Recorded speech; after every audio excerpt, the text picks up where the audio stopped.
সন্দেশখালীতে ফের রাজনৈতিক উত্তেজনা। তৃণমূল বিজেপি সংঘর্ষে আহত অন্তত 16, আশঙ্কাজনক 1।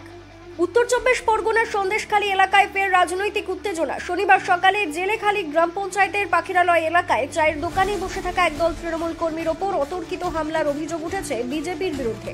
অভিযোগ, বিজেপি নেতা ইয়াকুব বৈদ্যের নেতৃত্বে দুষ্কৃতীদের একটি দল তৃণমূল কর্মীদের ওপর প্রাণঘাতী হামলা চালায়। ঘটনায় অন্তত 8 জন তৃণমূল কর্মী গুরুতর আহত হন, যাদের মধ্যে একজনের অবস্থা আশঙ্কাজনক। আহতদের ভর্তি করা হয়েছে খুলনা হাসপাতালে। পাল্টা অভিযোগে বসিরহাট সাংগঠনিক জেলার বিজেপি সভাপতি সুকল্যাণ বৈদ্য জানান, তৃণমূল পঞ্চায়েত প্রধান সাইফুদ্দিন মোল্লার নেতৃত্বে বিজেপি কর্মীদের উপর হামলা চালানো হয়েছে। তাদের ঘরবাড়ি ভাঙচুর করা হয়েছে বলে অভিযোগ। উভয় পক্ষই সন্দেশখালী থানায় পাল্টাপাল্টি লিখিত অভিযোগ দায়ের করেছেন। ঘটনাস্থলে পৌঁছায় স্থানীয় পুলিশ। আপাতত পরিস্থিতি নিয়ন্ত্রণে আনা হয়েছে। পুলিশ সূত্রে খবর, ঘটনার তদন্ত শুরু হয়েছে। 2026 সালের বিধানসভা নির্বাচনের আগে ফের উত্তপ্ত হয়ে উঠেছে সন্দেশখালী, এমনটাই মত রাজনৈতিক মহলের। আপনার কি হয়েছে? আমার মাথা ফেটেছে, একটা চেলা কাঠ দিয়ে মেরেছে, চৌকাঠ দিয়ে। আমি গিয়েছিলাম পিছন দেখতে, আমি জানি না ঝামেলা সম্বন্ধে কিচ্ছু জানি না। আমি হাঁকাহাঁকি হলে পিছনে দেখতে গিয়েছিলাম, ওরা আচমকায় আমার একটা চৌকাঠ দিয়ে পিছনে মেরেছে, মাথাটা ফেটে গেছে।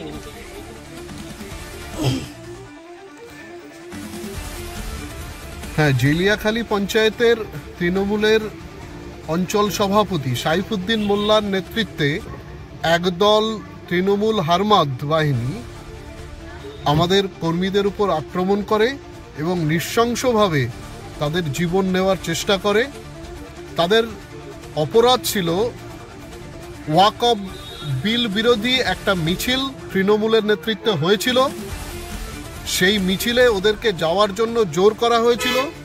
তো ভারতীয় জনতা পার্টির কর্মীরা স্বাভাবিকভাবেই ওই মিছিলে যোগদান করেনি।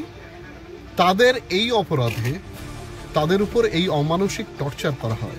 এরপর স্থানীয় কার্যকর্তারা পুলিশকে জানায়।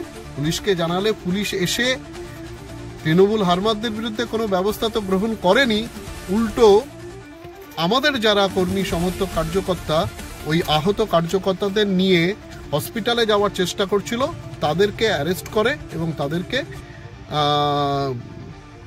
তাদের ফোন কেড়ে নেয়। যে ফোনে ভিডিও হচ্ছিল সেই ফোনগুলো কেড়ে নেয়, বাজেয়াপ্ত করে। এই পরিস্থিতি আছে।